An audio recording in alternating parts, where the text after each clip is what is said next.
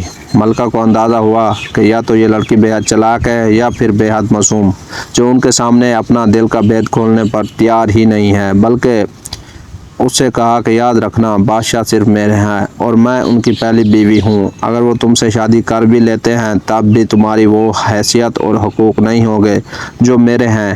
لڑکی نے جب یہ سنا تو مسکرا دی اور کہنے لگی، اے میری ملکہ، میں آپ کی حیثیت اور حقوق لینا بھی نہیں چاہتی۔ میں تو بس بادشاہ سے بے حد محبت کرتی ہوں اور چاہتی ہوں کہ وہ مجھ سے شادی کر لیں تاکہ میں ساری عمر ان کی خدمت کرتی رہوں۔ ملکہ نے جب لڑکی کی مسلسل یہی ریٹ سنی تو جل گئی اور اس نے کنیز سے کہا کہ اسے واپس اس کے کمرے میں چھوڑا۔ اب انہیں جو کچھ کرنا ہے وہ خود کر لیں گی۔ سلطان کا فیصلہ ملکہ خود کریں گی، یہ بات انہوں نے سوچ لی تھی۔ حسین عیسائی دوشیزہ کے کمرے سے جانے کے بعد ملکہ سوچ میں گم ہو گئی۔ اس کا دل اپنے شوہر کی بے وفائی کو تسلیم کرنے کے لیے تیار نہیں تھا، لیکن اس لڑکی کا اعتماد ظاہر کرتا تھا کہ اسے اپنے حسن پر بے حد ناز ہے، اور کیوں نہ ہوتا، واقعی حوروں کی مات دینے والے حسن کی مالک تھی۔ شاید وہ یہ بات جانتی تھی کہ سلطان دل کے جتنے بھی سخت بنے، آخر وہ اس کے حسن کے آگے ہار مان جائیں گے۔ ملکہ کا دل گھبرا گیا اس نے سوچا میں اب کیا کروں، اس سے پہلے اس لڑکی کو دوسری بیوی کے روپ میں برداشت کرنا پڑے گا۔ ملکہ کی کنیز خاص یہ سارا منظر دیکھ رہی تھی۔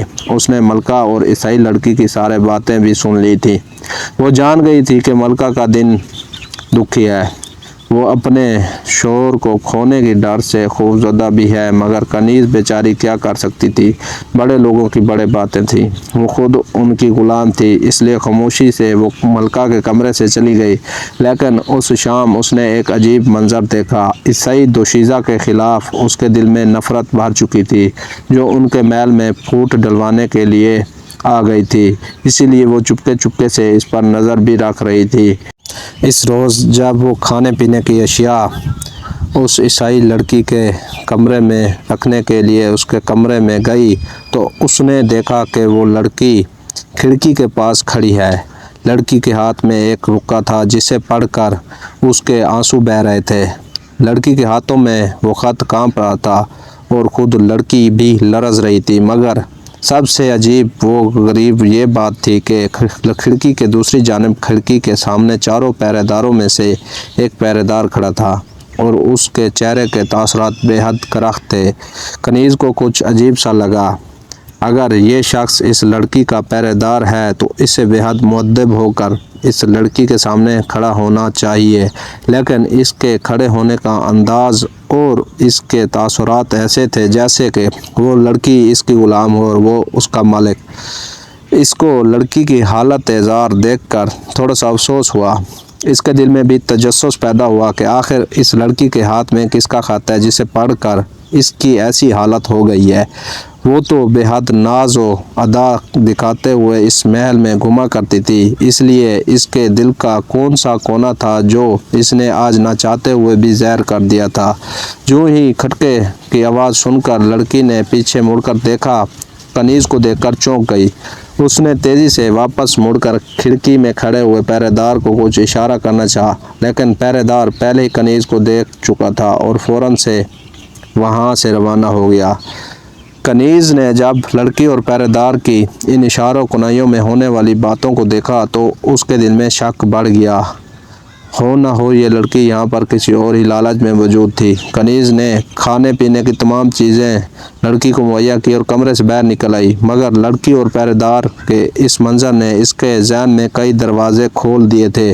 وہ سیدھا اپنی ملکہ کے کمرے میں آئی اور اس بات سے اپنی ملکہ کو آگاہ کر دینا چاہتی تھی کہ دال میں کچھ کالا ہے۔ بات صرف اتنی سی نہیں کہ یہ لڑکی سلطان سے شادی کرنے کے لالچ میں محل کے اندر موجود ہے، بلکہ اس سے کہیں زیادہ بڑھ کر خطرناک بھی ہو سکتی ہے۔ اب ملکہ کو سلطان کے ساتھ ساتھ اپنی سلطنت اور محل کی بھی فکر کرنی چاہیے۔ جب کنیز نے ملکہ کو یہ ساری بات بتائی تو واقعی ملکہ کو بے حد پریشانی ہوئی۔ وہ سمجھ گئی کہ کنیز نے جو کچھ دیکھا ہے اس میں کچھ نہ کچھ ایسا خاص ضرور تھا جس نے کنیز کو اتنا پریشان کر دیا ہے۔ اب یہ بات سن کر ملکہ خود بھی بے حد پریشان ہو گئی، مگر انہیں سمجھ نہیں آ رہا تھا کہ آخر وہ سارے مسئلے کا حل کیسے نکالیں۔ وہ جو ساری پریشانیوں کا حل نکالا کرتے تھے وہ تو شام ہوتے ہی لڑکی کے کمرے میں جا کر بیٹھ جاتے ہیں اور اس کے بارے میں کوئی بات سننا گوارا نہیں کرتے۔ آخر ملکہ رازدان بناتی بھی تو کسے؟ کہتے ہیں جس کا کوئی مددگار نہیں ہوتا اسے اپنی مدد خود ہی کرنی پڑتی ہے۔ یہی سوچ کر اس نے سوچا کہ وہ واحد شخص ہے جو اپنی مدد خود کر سکتی ہے، لہٰذا اس نے طے کر لیا کہ آج رات وہ سچائی کا پتہ لگا کر ہی رہے گی۔